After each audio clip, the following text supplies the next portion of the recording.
And look, if Boise State keeps winning, they could be 12-1. And the one time they got to play a superpower is against what might be the number one seed in the whole playoff, Oregon, on the road. And they were in a one-possession game at the end of the fourth quarter. I mean, so I think it's a really intriguing situation with those leagues, because I'm not assuming the power conference champs are going to be the top four.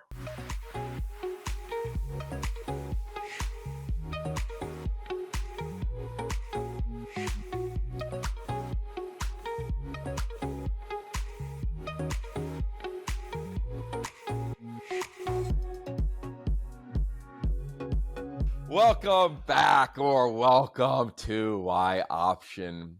Pretty sure we just finished week 11. Pretty sure we're week 12. But Jim Thornby, can you confirm? Because there's a lot happening right now. Is that where we're at right now?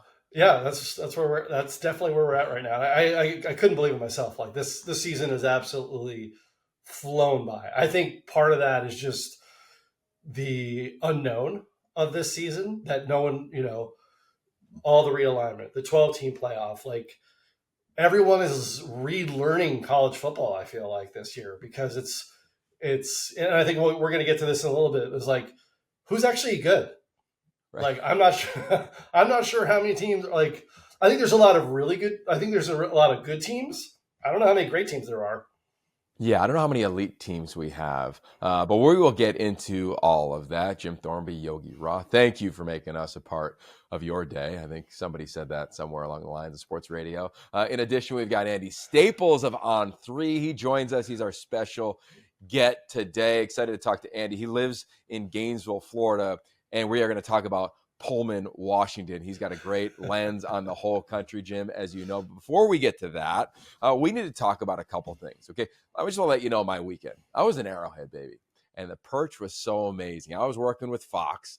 Guy Haberman and I had Iowa State, 17th at the time, against Kansas, who was on the struggle bus at the time. Kansas comes out with Jalen Daniels, and they just absolutely roll. Devin Neal, their star running back, continues to set record after record. He's a Lawrence native. It was an amazing story. And calling a game at Arrowhead, I got to be honest with you, man, was really rad. Like, first of all, I walk in to the booth. The NFL booths in NFL stadiums are the blueprint, right? For broadcasters, often, Jim, you know this, but often you're up really high, and you have to call the game sometimes off the TV or the monitor, as we call it. I didn't even need a monitor in this game, because literally, like, you're like standing over the field. I felt like I was shouting to Angus McClure. You know him if you know West Coast football. He's coaching now for the Kansas Jayhawks. He's an analyst there. He's coached at UCLA. He's coached at Cal. He's coached at Nevada. He's a longtime West Coast coach, elite recruiter, etc. And I'm just talking to him in pregame from the booth down to the field. But the first thing, Jim, and I think you'll get a kick out of this, I walk into the booth, and I look to my right, and I see a suit hanging. And I'm like, that's interesting. And I walk up to it, and it says Trent Green. And I'm like, oh my God, they send their suits to the game if you're in the NFL. Folks, that does not happen. For me, at least. That has never happened in my career. Next level. No, I am checking a bag. I'm carrying the suit, right? You're changing at your hotel. I mean, all the things. But it was a fun experience. We had a really fun game, as we like to say, bangers only. That's all we get. Guy Haberman and myself, alongside usually with Rhett Lewis as well on the Big Ten Network. But that was my weekend, Jim. I know your weekend, you're knee-deep in all the games, and I think it's really important we get to our awards. We have partnered with 76 for our Go-Getter Awards, from the thrill of victory to the sting of defeat. You know how we do this thing, from the gridiron grit to the sideline spirit. We had it all in week 11, and that is why we partnered with 76 to create these Go awards, celebrating players, plays, and even coaches. And there were a lot of debate on the text thread between Jim and I, because a lot of players went above and beyond. We had record-setting performances. We had surprise performances. We had a lot of special things happen in week 11. We love talking about these individuals who just keep going. So thank you to 76 for being our founding partner. And as we get to these awards, Jim, where did we net out? Do we have any repeat winners here? We have a lot. As we mentioned in the newsletter with the awards, this should be called the usual suspects, because it was a lot of repeat winners here, and they edged out some other guy. I mean, some other really exceptional candidates this week. But the 5-star QB, it is hard not to go with John Mateer. He 4 passing touchdowns, 1 rushing touchdown. He's the first quarterback in all of college football this season to have 4 games with 5 total touchdowns. It's just he just keeps adding to that resume, and hopefully, I mean, we don't think he's going to win the award, but maybe he can get that invite to New York City. One of the guys whose odds are a little bit better of winning that award is Ashton Jeanty, who wins the Go Gone award for the 4th time this season, but the first time in over a month.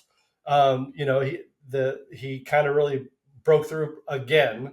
Over 200 yards for the 4th time this season, over 3 rushing touchdowns for the 5th time this season. He had 6 runs of 10 or more yards.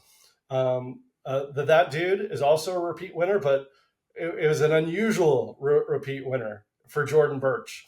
He did what he does and had the strip sack that the Ducks returned for the touchdown. So that's kind of the usual for Jordan Burch, what they expected. The unexpected, him as the up back in punt formation, direct snap, takes the ball 36 yards. And I mean, he's what, 6'6", 295 pounds? He looked like a running back. Like there was one right at midfield. He had that one little cut, and that probably gave him like another 15 yards on it. So he had a 36-yard gain on that fake punt. He actually wound up the 2nd leading rusher for Oregon in that game, which was kind of funny, just on the one, his only career carry. And then the headset hero, that was the one where we have his first timer this year, and that's DeShaun Foster. The Bruins have won 3 in a row, but it's not a cumulative award. It was for this game against Iowa. I mean, Iowa had the number 10 rushing offense in the country coming into this game. They were averaging over 200 yards a game. They held them to 80. They had on the flip side, the offense went over 200 yards rushing. It's something that they had really struggled with this season. So the Bruins are getting that forward momentum. And one of the crazy stats here. So they're 4-5 now on the season. They're 4-1 when they don't lose the turnover battle. So I mean, turnover is obviously an important thing, but like that one was really as long as they break even or win the turnovers, they're 4-1. So the Bruins, they're showing that they are a much better team than we saw in October. Yeah, they really are. And imagine if they just got out of their own way. I mean, every game it's 9, 10, 11 penalties. That too, I think, is really hurting them. Some have suspect for sure. And we may touch on one of the more suspect penalties, according to one fan base's eyes, later on when we look at the BYU-Utah game. I just want to hit one thing, because I think it's notable when we'll get into the games and the weekend results and what we expect in the poll here in a minute. But Dylan Gabriel, I just want to give him his flowers. Like, congratulations, man. You have gone through a lot of adversity. This is a guy who was committed to a military academy and decided, as he referenced to us on this show prior to the season, that the thing that mattered most to him was playing. He gets offered late by SC and Georgia. He says nope to UCF. Ball's there. Then ends up going to Oklahoma. Ball's there. Plans to go to the NFL. Doesn't like his draft grade. Oklahoma's like, but we like our quarterback room. We want to go with Jackson Arnold and the younger stars that we have at that position. He says, no problem. Dan Lanning doesn't flinch. He goes to Eugene. He just set the record for total touchdowns, and he's going to continue to set record after record, filling the shoes. That's why I have these sneakers behind me from the Oregon Ducks, because he's filling the shoes, and one might argue exceeding what Bo Nix has done. He's rocking number 8 like his idol as a child in Marcus Mariota. And I just bring that up because A, it's worthy. But B, I started thinking about the Heisman, to your point of John Mateer, and I do not want to ever see another touch screen about like where people are voting from, but it might be worth it on this, because we got a Travis Hunter, we have a Dylan Gabriel, we have a John Mateer, and to your point, Ashton Jeanty. They're all, you could call them quote unquote West, right? I get where Colorado is regionally, but that's a westerly vote. And I hope, I hate the regionality in the Heisman. I think it's BS.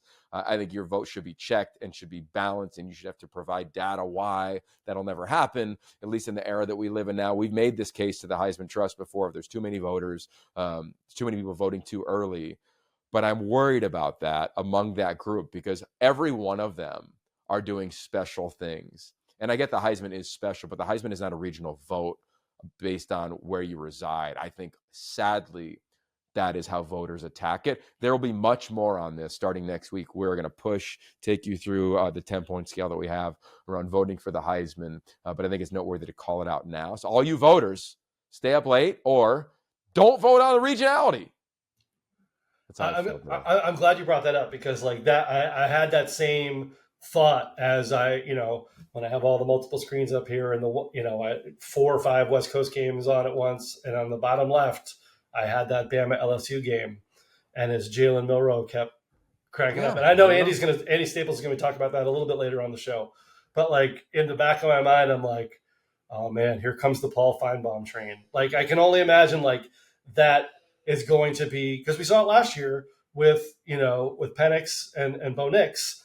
I don't want to say they canceled each other out, but they definitely hurt each other in the voting, because there's not that one dominant in the region. Whereas with Daniels, like he was that one dominant guy in the South, and there's so many votes down there in the South. And so, I think we can get into that more, but I had the same exact thought watching that game. It's like, here comes that momentum that people are going to get on board. But on the flip side of that, with the Ducks, just flashback to last week. Move on.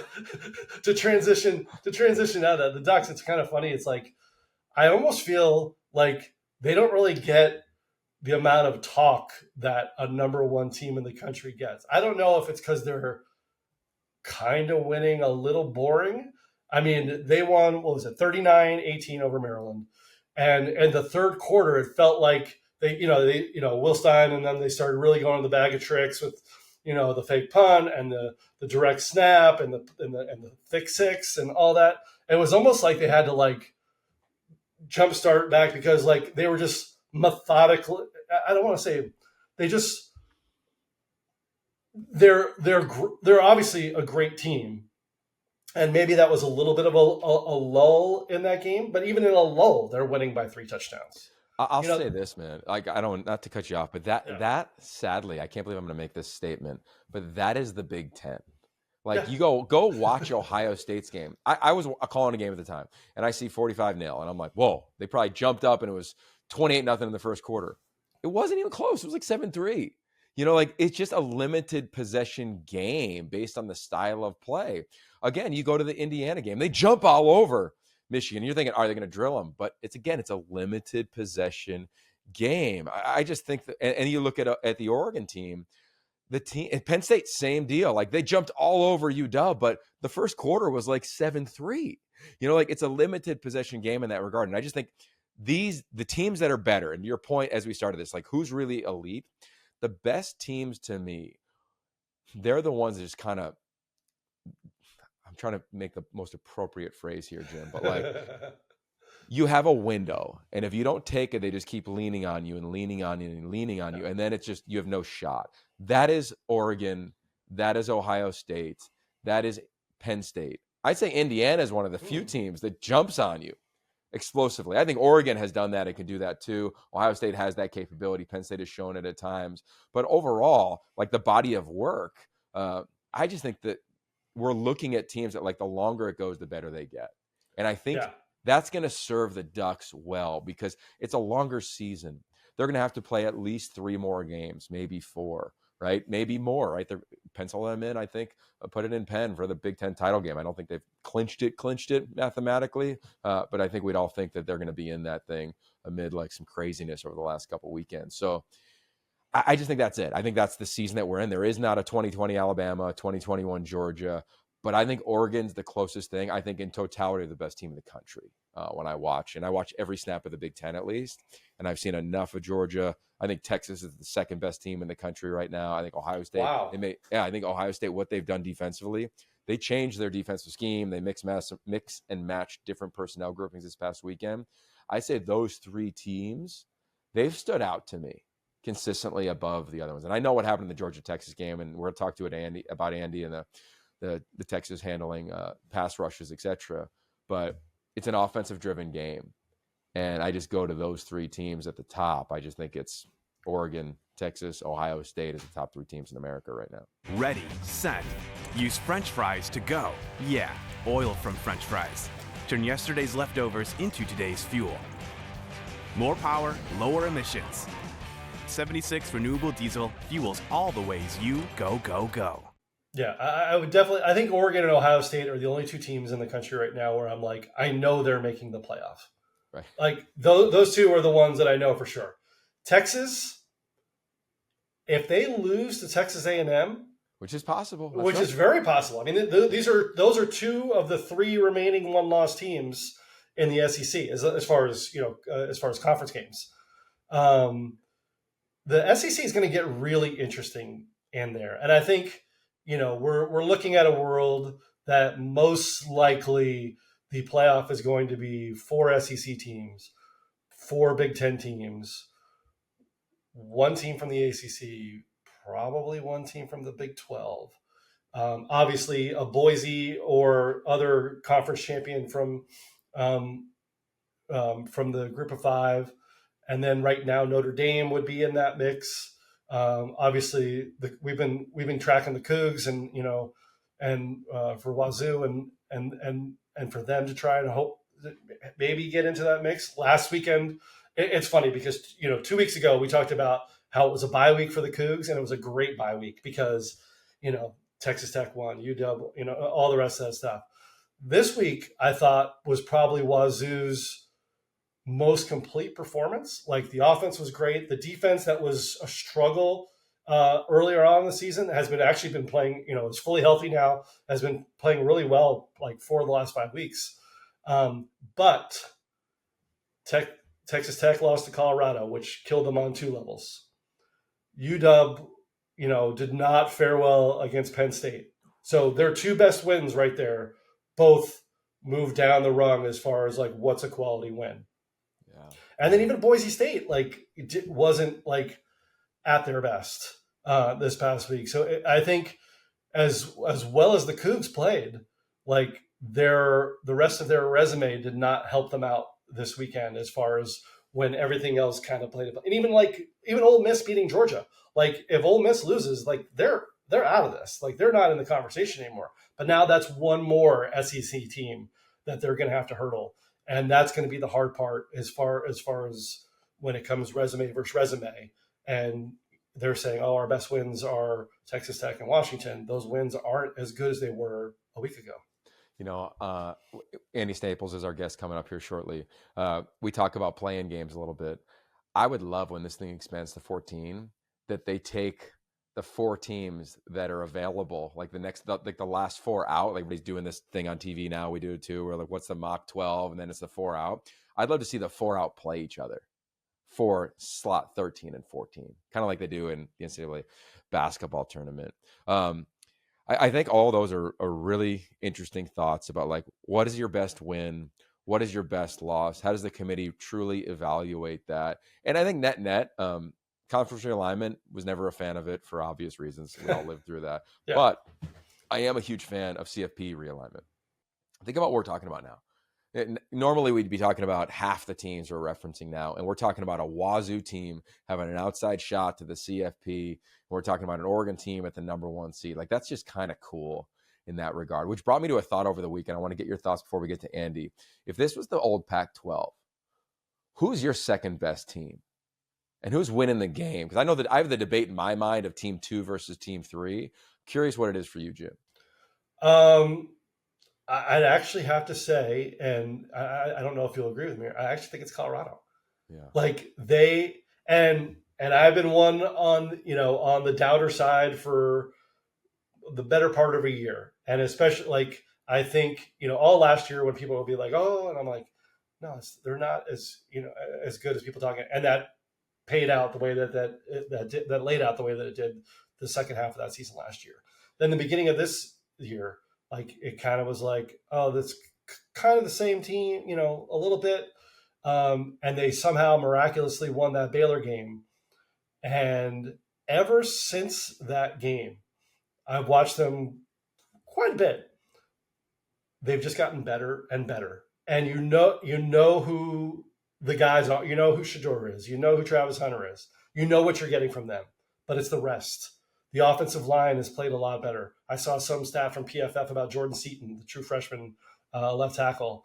I mean, he killed it this last week. Just killed it. The defense getting better and better each week, especially with that D-line. I know Andy's going to talk about that a little bit in the interview as well. They're impressive, and the rest of their schedule is very winnable.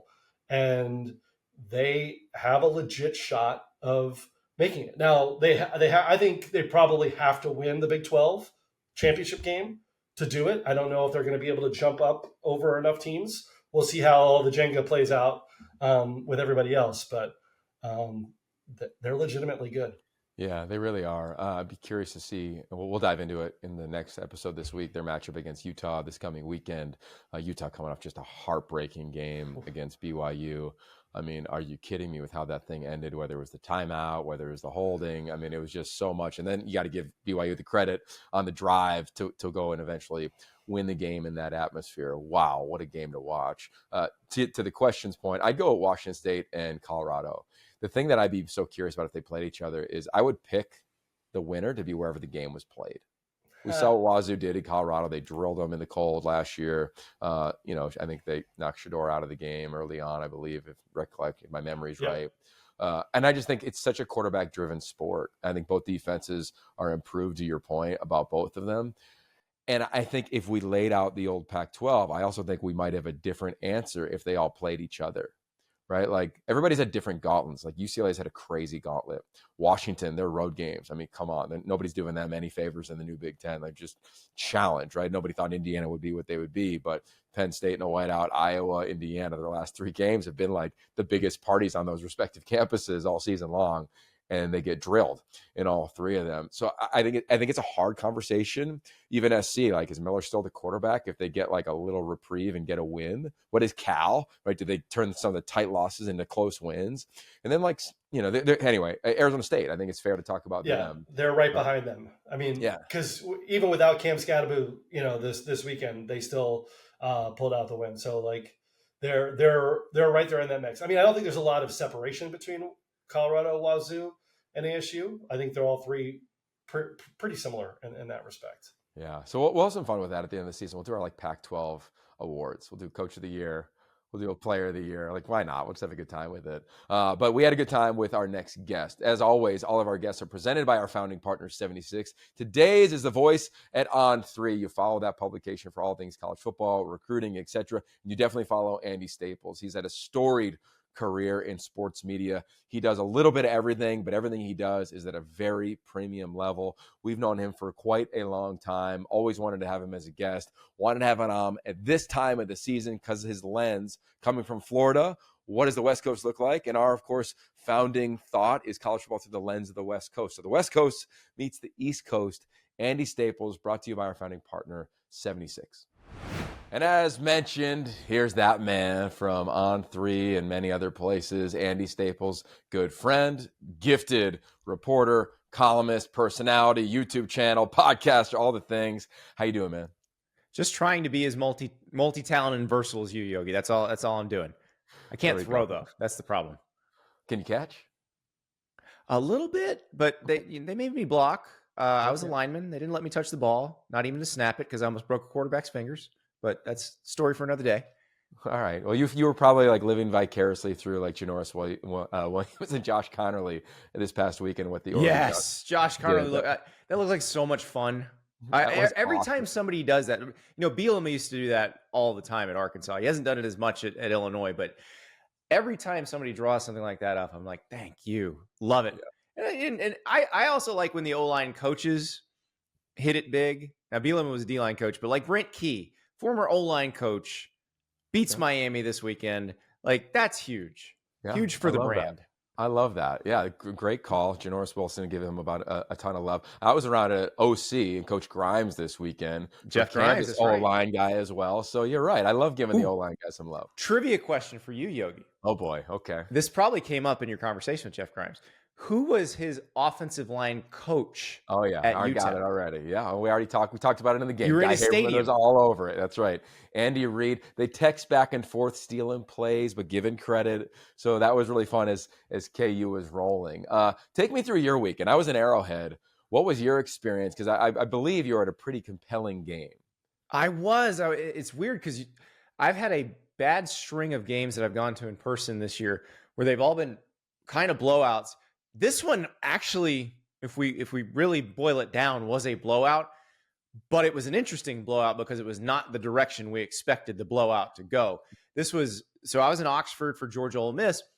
Ole Miss could potentially be eliminated from the college football playoff. Georgia could keep rolling.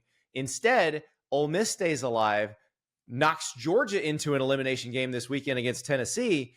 And I tell you what, Yogi, that Ole Miss team, it's a top 5 roster. They've lost to Kentucky. They lost to LSU. And watching them play against Georgia on Saturday, you're like, how in the hell did that happen?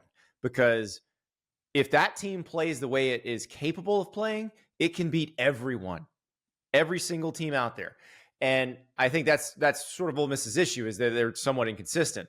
But when they turn it on, holy crap, because, you know, we're so used to seeing Georgia be dominant and have a better roster than everybody they play. Ole Miss was better than Georgia. Like, wow. It wasn't really debatable at all. Okay, so take me through this, because I think this is a fun conversation. Here we are in this expanded playoff world with realignment also right in front of us in this world. So some teams aren't facing the teams they traditionally play. Some teams are facing brand new teams. Everybody's road is a little bit different. So where do you net out at, like, as you referenced, a top 4, top 5 roster versus the body of work? And I'd imagine you have a take on how that will be debated in the coming Sundays and Mondays as we see the rankings every Tuesday. I think you can have as good a roster as you want, but you got to show it on the field. Like, Ole Miss's loss to Kentucky is suspect. Like, the fact that they would show up and lay an egg against an inferior team like that is something you have to take into account. And as long as they don't lose another game, I think they're fine, but they need to be careful. Like, if they only have 2 games left, they play at Florida and they play Mississippi State. There's no excuse for them to lose either one of those games. Like, if they lose one of those games, they deserve to not make the playoff because of that. But the thing is, if they win them, now if I'm Ohio State and I see them, I'm scared, because that's a roster that can compete with what Ohio State put together. That's a roster that can compete with what Oregon put together. And I think that's a lot of fun. And but I'll tell you what, the expanded conferences, Yogi, the thing that I keep thinking about is, like, matchups I want to see in conference. Like, I feel like we need a play-in game between Penn State and Indiana. Like, I'm tired of comparing them obliquely, and their Big Ten schedules barely match up. Like, I don't feel like I know what they are head to head. The other matchup I'd like to see, just because I think it would be the most fun game, is this version of South Carolina as that they've evolved into against Texas. Like, because you saw Texas against a really good pass rush with Georgia and they fell apart. South Carolina doesn't do everything great, but they do the pass rush. They're one of the best in the country. They're amazing at that. So I'd love to see Quinn Ewers dealing with, like, Kennard and Stewart coming off the edge. That we're not going to see that matchup because South Carolina's already got 3 losses, so they can't make the SEC championship game. They're not going to make the playoff. But, like, I'd give anything to see that game. Yeah. Where do you net out? Like, let's just say Indiana loses to Ohio State, beats Purdue, but they're not going to play in the Big Ten title game. And here you go at Ole Miss. Let's say they're not going to play in their championship game, but they have multiple losses. And you're comping 2 teams dramatically far apart regionally, but also you reference, like, the rosters and the talent. But then I net out on, like, the consistency on the playing field and what Indiana has done. I'd be curious for you, because you're in a different region than we are on the West Coast. I've been in the Midwest pretty much the majority of the season, and you're in the South. I can't imagine an 11-1 Penn State being left out unless they just get beat 56-0 by Ohio State. As long as they're competitive in that game, I don't see how you can leave them out. Yeah, especially if they are very competitive in that game, because, I mean, shoot, Penn State's buoyed by a close loss to Ohio State. But the problem with Penn State and Indiana is you play the who have you beaten game and it gets a little bit tough. Yeah. Now, Ole Miss can say we beat Georgia. Now, what if Georgia loses to Tennessee? How big is that win?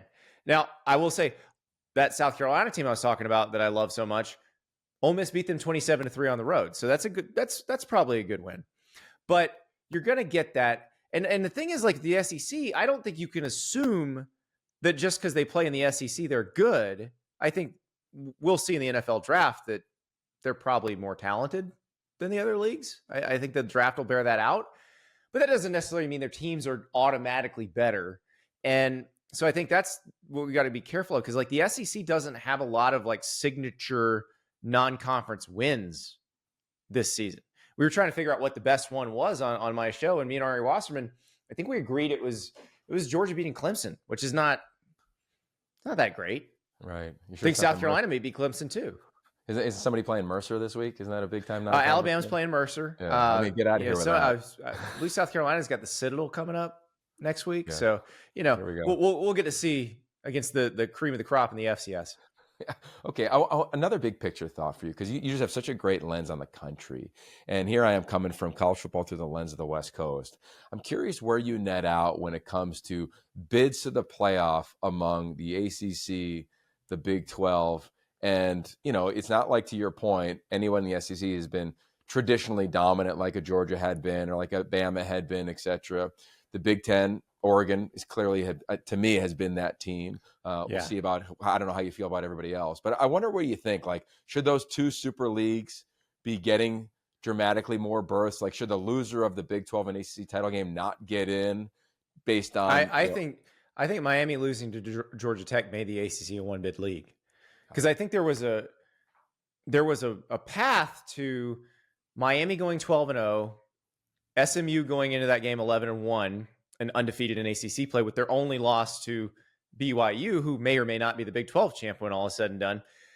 And let's say SMU beat Miami in a really nice game, then I think you'd have them both in. I think they would both get in.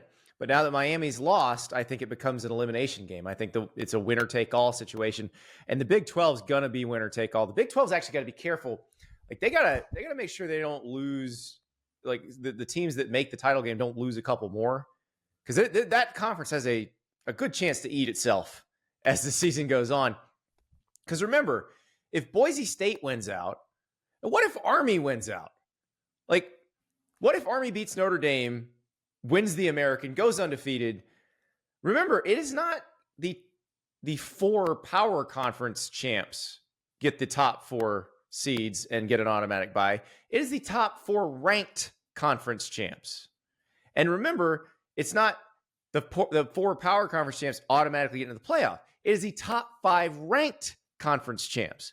So you got to be careful here. You got to stay ahead, like get ahead of Boise State and Army and stay ahead if you're those teams. Now, I think BYU keeps winning, or even if they drop one, Colorado keeps winning. I think that, that champion is going to be in the playoff probably as the 4 seed, but it is something to consider. And look, if Boise State keeps winning, they could be 12-1. And the one time they got to play a superpower is against what might be the number 1 seed in the whole playoff, Oregon, on the road. And they were in a 1-possession game at the end of the 4th quarter. I mean, so I think it's a really intriguing situation with those leagues, because I'm not assuming the power conference champs are going to be the top 4. I love that. Somewhere our producer, Jim Thornby, is smiling because he's had to remind so many people of the thing that you just referenced. To that point, you're in Gainesville. Let's talk about Pullman. Like, what's your thought on what Jake Dickert has done amid no fault of their own, of course, with realignment and or scheduling? And they come out this past week and absolutely roll Utah State. Will be in the Pac-12 in about a year and a half. And I'm kind of curious because they're one of those like hanging in the weeds teams. I know the CFP is a challenge potentially for them, but they've won. They have. Won, it would have been great for them if Texas Tech had just blown through the Big 12. Yeah, that would have been really helpful. The loss to Boise State and the way they lost to Boise State is probably going to keep them, from having a chance. And if they were in what they're going to be in the future, a conference with the requisite number of teams, then they would have a really good shot, because they would be potentially a conference champ that could be the highest ranked, group of, what are we going to call it? Group of 6. I don't know what we're going to call it, but they'd be the highest ranked of that bunch potentially. Now, I think in this particular case, because Boise State beat them head to head, Boise State's going to get that nod. But I think Jay Dickert has done a fabulous job. And the way the coaching market is moving, I think Washington State may have a chance to keep him another year. Because unless he wants to go take a coordinator job somewhere, I'm not sure there's a better place to go. And I think that was it, because you saw it with Oregon State, Jonathan Smith just moving immediately as soon as he knew it was going to happen. Jake Dickert, I think they got him And then you get into the conference and a more normal conference situation. And I think you're feeling pretty good about that. Well, I think if you take out, you look at all the teams that had left the former Pac-12 as we knew it and loved it, Washington State 5 years from now, will they be at more playoff games than the majority of the teams that left? I'd say yes. Oh, yeah. Yeah, I think that would be because, Oregon is going to be in the mix. I think Washington will. They're in a rebuilding mode this year. But, yeah, everybody else is going to be fighting tooth and nail. Now, I'm not sure anybody had Colorado going to the playoff this year, even in the season, like after they lost to Nebraska. But they look like, so they might be the first Pac-12 refugee in the Big 12 to go to the CFP, because I actually think they're playing better than everybody in the Big 12. I think they have more top end talent than everybody in the Big 12. The thing Deion did, and he tried to warn us about this at media days. He's like, that D line's nasty. Some of those transfers we got, BJ Green, Okunlola, Deion Hayes, like some of those dudes. Deion Hayes, a Pitt guy. Pitt guy transferred west. Story, tale as old as time. But they're really, like, the edge guys are really good. And then you add in Shedeur Sanders and you add in Travis Hunter. And I'm excited to see them down the stretch, because they got the Utah team that looked much better when they changed quarterbacks to Brandon Rose. Now, that may have been just because it was the rivalry game, biggest crowd in the history of Rice-Eccles Stadium. But I'm excited. That's a brunch game this week. They're playing 10 a.m. local. I love it. We'll be all over that one here. All right, last two before I let you go. You referenced Travis Hunter. I know you track college football as well as anybody, and especially the Heisman. Like, how are you navigating your mind around the greatest award in at least what we still call amateur sports? This one's an interesting year, because I think any other year it would be super easy, because what Ashton Jeanty is doing is beyond what we've seen most running backs do in the past 20, 30 years. What Travis Hunter is doing is something we haven't seen in our lifetimes, unless you're really, really old. They brought back the 2-platoon system in 1965. But if you think back to when they still had the 1-platoon system, who was that good on both sides of the ball in the 1940s and the 1950s? I think, Notre Dame had a guy named Leon Hart who won the Heisman Trophy, I believe, in the 40s, and was really great on both sides of the ball. But Travis Hunter's doing something that we've never seen before, and I don't think we will ever see it again. And I think that's the part, like, people get so wrapped up in stats that they understand. It's so hard to explain to somebody who doesn't actually know football. Like, when you have a corner who has no defensive stats, who played every snap of the game on the other team's best receiver, that guy played a great game because they didn't throw at their best receiver. You erased their best receiver, and they were too scared to even throw. Like, this past game, the only time they targeted the receiver that Travis Hunter was covering was on a free play where Colorado had jumped offside. Do you remember what happened at the end of that play? He made a leaping interception. That didn't count because it was a free play. That's right. But that's the only time they even targeted him. Yeah, he's a special player. I think what's so amazing about the award to me is I always go to the definition, like the most outstanding player in college football who exhibits excellence with integrity. So there's like a lot that goes into the definition, whether people even know the definition or not. As to me, 900 plus voters is a little ludicrous. And if you vote before championship games, I think you should be revoked. So here we are, we're talking about a running back. You said 20, 30 years. Christian McCaffrey, to me, was robbed of the Heisman to a large degree based on voters voting prior to a record-setting Pac-12 championship game at the time. Here we go with another record-setting running back. You have a dominant two-way player, to your point. And then you got a guy who's going to continue to just break records to me in Dillon Gabriel. 180 total touchdowns in his career. So Dillon Gabriel and Cam Ward are playing amazing. I think Jalen Milroe probably put his name back in the hat with that performance against LSU. But I'm interested because before the season started, if you'd have told me Travis Hunter will be everything he can possibly be, I would have said, That's awesome. I will probably be voting him first if he does that, but I'm not sure who else will. I actually think he might win it. Wow. And that is good to me. Like the first year I voted was 2009. My first place vote was Ndamukong Suh. He was the best player in the country. It was not close. Like Mark Ingram won the award. He was not the best player in Tuscaloosa County, much less the best player in America that season. So no offense to Mark Ingram, but I think most of that team would say Rolando McClain was the best player on Alabama's team that year. So he was my number 2 on that ballot. But I didn't have faith in most voters to get beyond the quarterback, running back, receiver thing. I think they're understanding how special the Travis Hunter thing is. But the problem is the Ashton Jeanty thing is so special too. And it's going to feel awful that one of them isn't going to be able to win it. Yeah, I'd agree with that. Heck, I didn't even put Tyler Warren. He's on my short list now too. Oh, yeah, he's so good. Penn State. All right, real quick before we cut you loose here. Out here in LA, I want your perspective. Miller Moss, Heisman candidate. You could argue front runner after week 1, and they take down LSU in Las Vegas. Here come the Trojans. To me, it's not like doesn't fall on the shoulders of him. Lincoln Riley, I think, would agree with that. But they make a change. And then on the other side of town, or at least a few miles away, here comes UCLA and DeShaun Foster after a gauntlet. They come and shut down Iowa, and they got a shot in their next 3 games to win out. I'm curious your take on LA from Florida.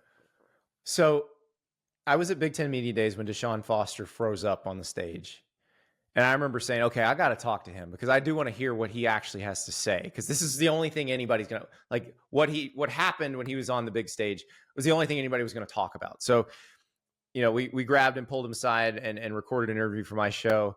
And I came away so impressed with his plan for UCLA because, as good of a coach as Chip Kelly is, he was not recruiting in the way that you need to recruit to be successful at UCLA.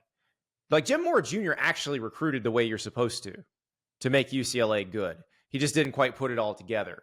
But they should be in on lots of really good LA County, Orange County, San Diego County talent. And then they can you can also recruit nationally because you're in freaking Westwood. Like, come live Beverly Hills adjacent and play big time college football. And DeShaun Foster understands that. Now, what I think is so incredible about what they're doing right now is they could have bagged this season. They were 1-5. And those games were frustrating. They couldn't run the ball.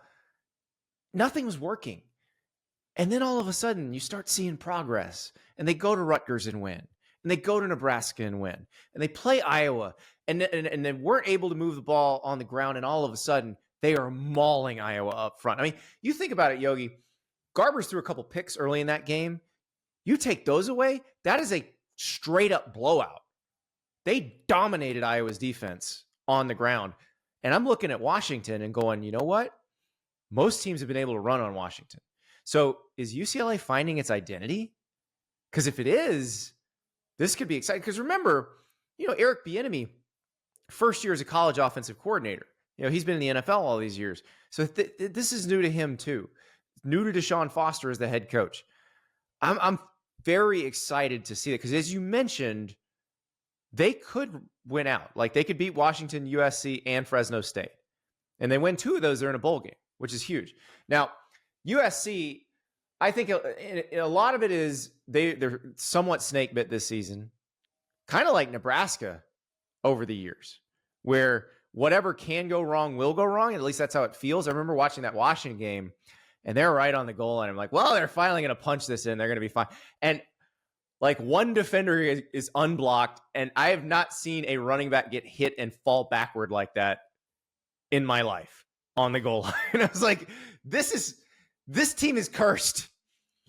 Now, maybe the quarterback change will help, but my thing, Yogi, with Lincoln Riley is I trust him completely with quarterbacks, and the fact that he had not made that move to Jaden Mayava earlier suggests to me that this is not a Spencer Rattler, Caleb Williams situation like he had at Oklahoma, where he put Caleb in the middle of the Texas game, but then it was blindingly obvious that Caleb was the better quarterback. I'm not sure that's the case. This feels like I got to get some juice going because we got to figure out how to get this thing bowl eligible. Yeah, I would agree with that. All right, man, we kept you long enough. I love talking to you. I love your work. Continue to track Andy Staples. We'll make sure all of the links to his socials and all of his shows and his content are in our show notes, as well as all the other good stuff at yoption.com. Andy, thank you so much, and congrats on everything, man. You've inspired us a ton as you took a different leap a couple years ago, so thank you for all the support along the way as well. Oh, my pleasure, Yogi. And I love this show, and keep doing. I like seeing you all over the place now. Like, it made me smile when I saw you at the Kansas game. I'm like, okay, now the rest of the world is getting Yogi in their ears, and that is a beautiful thing. So, well, you sent me a note last year after we called the Notre Dame Stanford game that was really meaningful, man. So you've always been supportive and just a good friend, and I just appreciate you. No problem, Yogi. Thank you so much, and we are going to do a home and home here in a few weeks. So be prepared. We'll talk about it all, baby. There it is, Andy Staples. See ya. It's the Afterglow. Yogi Roth, Jim Thornby. That was Andy Staples. Make sure you follow him on all of his socials. They will be listed in the show description at yoption.com. Jim, what did you think about our conversation presented by our partner 76 with Andy? I thought there was a lot of great information in there, but I thought the best note in there was, and I think for Heisman voters, it's hard because it's not as tangible. But when a defensive player, especially a cornerback, has 0 stats in a game, that he plays all the snaps, that's actually a good thing. In the secondary. Yeah. Because that means they ain't throwing it at him. Because, he's basically just shutting off whoever he's got on that. I mean, obviously Travis is an elite player, elite competitor. But it'll be interesting to see how people really make the intangible tangible when it comes to the voting around him. Yeah, it's going to be fascinating. The campaigning is going to be fascinating, right? We just saw him. Where was Travis Hunter at? Was he at Big Noon a couple weeks ago at Penn State for the Ohio State game? Or was I think he actually did. I think he actually did both, because the both show that was the week where both shows were in Columbus for the Penn State, and I think he actually did both shows. Him and Curtis Snyder on the private jet to get out there for that one. I love it, man. Well, I think Andy just has a really cool lens. I think what he said about Ole Miss, you start comping like a 2-loss team from the SEC, and let's just say Indiana loses to Ohio State, a 1-loss team from the Big Ten, or even Penn State, a 1-loss team from the Big Ten. Like, what is that debate going to be like? We know it'll be full of vigor and energy. None of the debate matters. It just really matters, what does the committee decide? That, I think, will be fun to watch this coming Tuesday. Where does Ole Miss jump to? Where does Indiana jump to going into a bye week?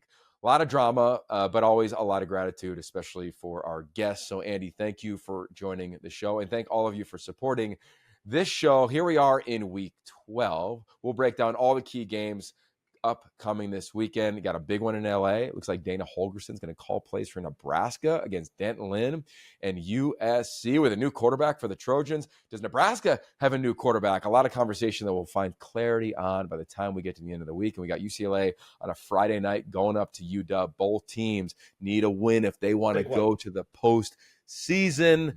The postseason. We're talking about it, not just the CFP, but bowls, that and a lot more. As always, thank you, Jim. Lots of love. Thank you all. Stay safe. Peace.